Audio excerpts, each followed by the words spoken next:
As the sun sets and darkness blankets the house, the laughter of friends fills the air, promising a night of fun and mischief.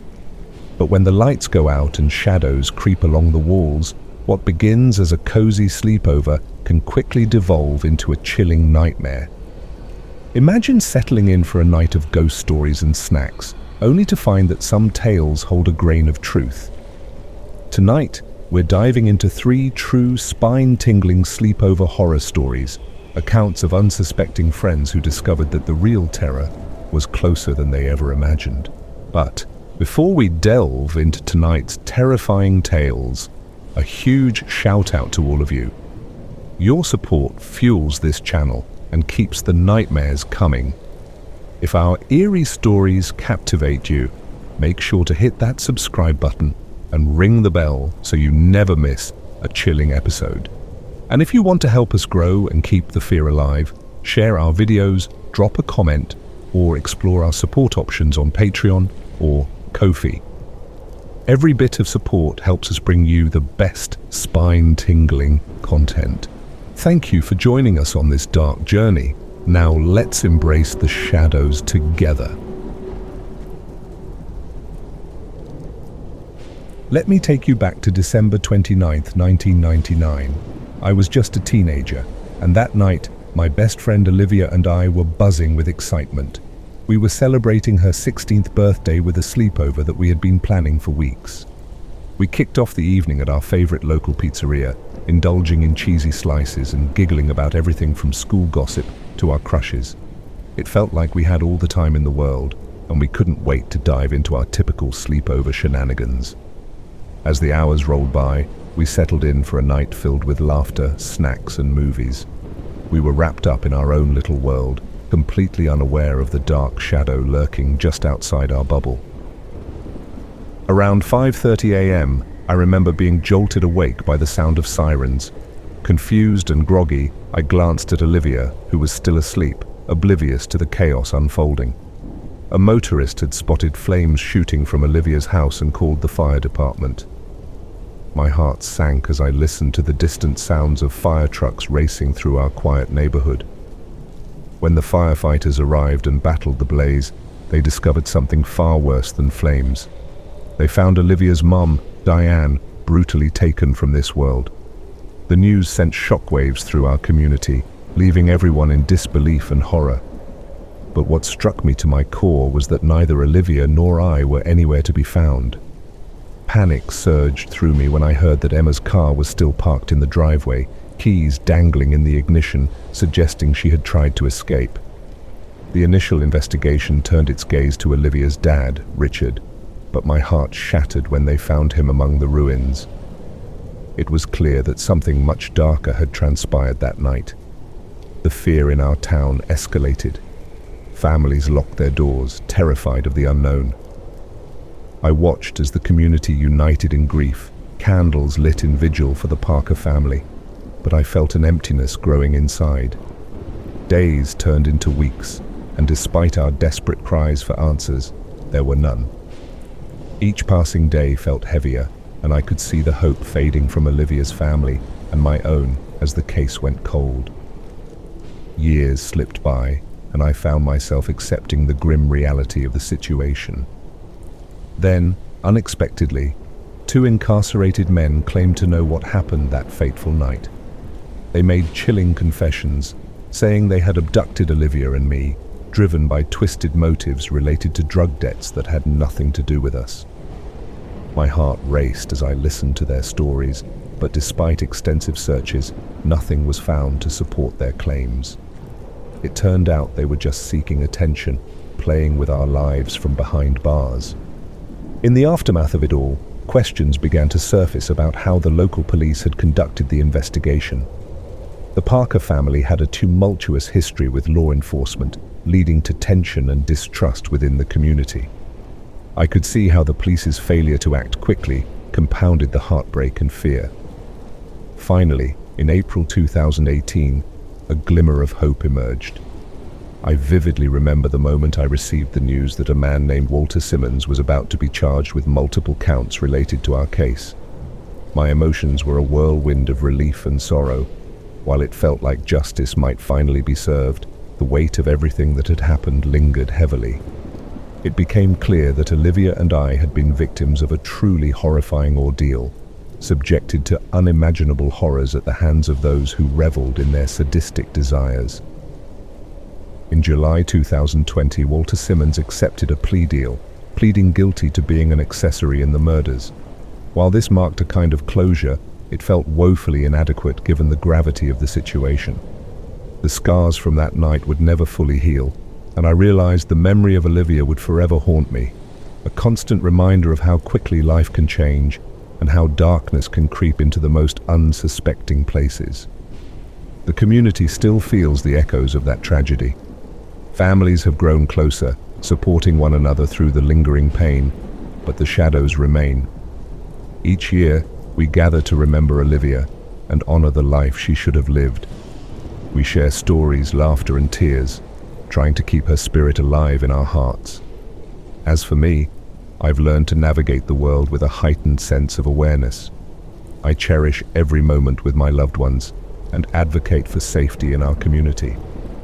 While the wounds from that night may never fully heal, I carry Olivia's memory with me, reminding myself that life is fragile and unpredictable. It's a haunting lesson in the darkness that can exist just beneath the surface of our everyday lives, urging us to hold our loved ones a little tighter and to always seek justice for those who have been wronged.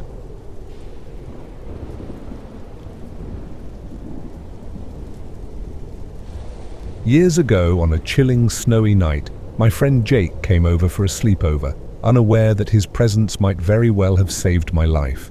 The weekend started off cozy, filled with Christmas movies, an endless supply of snacks, and steaming mugs of hot cocoa courtesy of my mum, who always went above and beyond for my friends. With my parents recently divorced, my mum had to get up early for work, leaving Jake and me to navigate the night on our own. Around midnight, we retreated to my room, lost in a world of Pokémon on our Game Boy Advances. The details of the game faded, but the memory of being jolted awake by an icy chill is etched in my mind. My throat felt parched, and a wave of unease settled in my stomach, as if something wasn't right. I quietly slipped out of bed, tiptoeing down the hall toward the kitchen. The cold air wrapped around me like a blanket of dread, and I hurriedly filled a glass with water, the sound of ice clinking echoing eerily in the silence.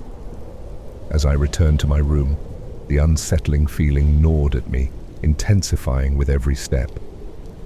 Once back in bed, I noticed Jake's breathing had changed, heavy and labored, almost unnaturally so.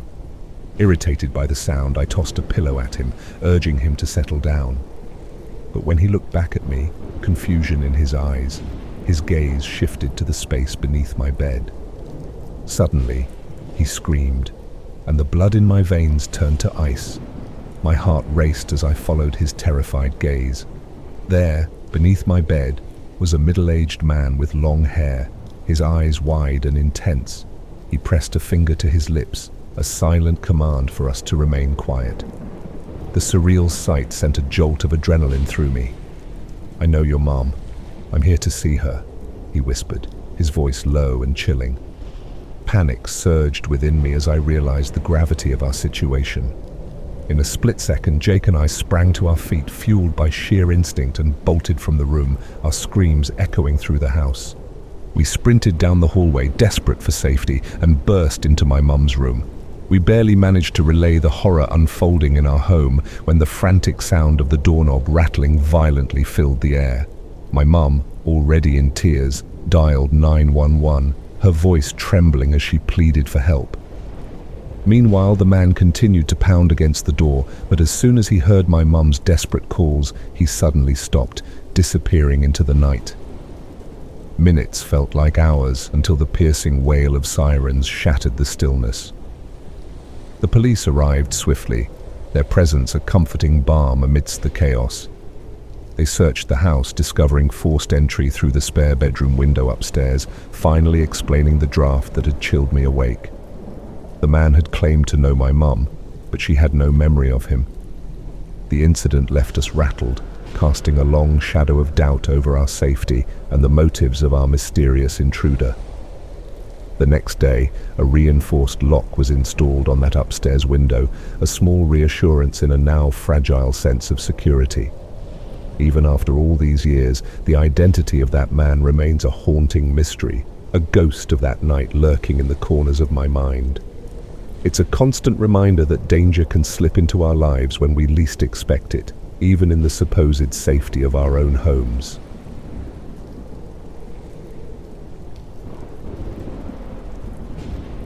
Over a decade ago, on the night of my 14th birthday party sleepover, an incident unfolded that forever changed how my friends and I viewed our once innocent gatherings. Our garage, a partially renovated space on our property, had become a go-to hangout spot for my friends. It featured walls, a bathroom, and a garage door that didn't quite seal, creating the perfect setting for a night of fun. That evening, we had no idea that our carefree celebration would soon morph into a nightmare. Living in a rural area, our property was surrounded by dense woods, and the nearest neighbor was nearly 2 kilometers away. Normally, this serene isolation brought a sense of peace, and locking doors felt unnecessary. My parents had permitted my brother to hang out in the garage, but having friends sleep over was a new request for my birthday, adding an extra thrill to the night. After some coaxing, my parents finally agreed, despite my mom's skepticism. They thought it would be a fun adventure for us. Little did we know that this decision would lead to an unforgettable night of fear, testing our innocence and challenging our sense of safety. After a day filled with sugar-induced chaos, we settled in the garage, armed with snacks and excitement.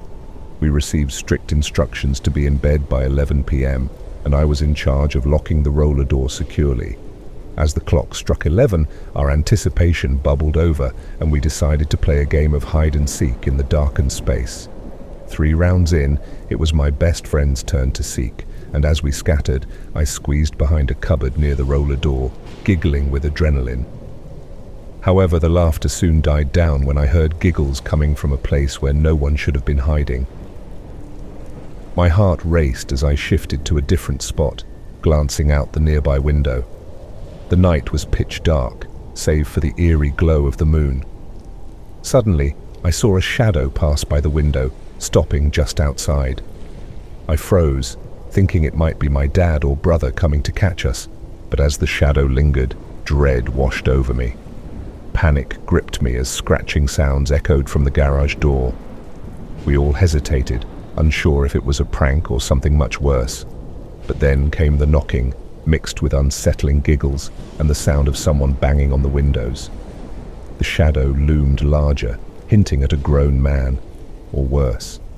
In a frenzy, we threw a mattress against the window, hoping to block the intruder's view. Desperation set in as the banging intensified, and we scurried into the bathroom, leaving the door ajar so I could keep watch. The door rattled violently, the giggles never ceasing, morphing into something sinister.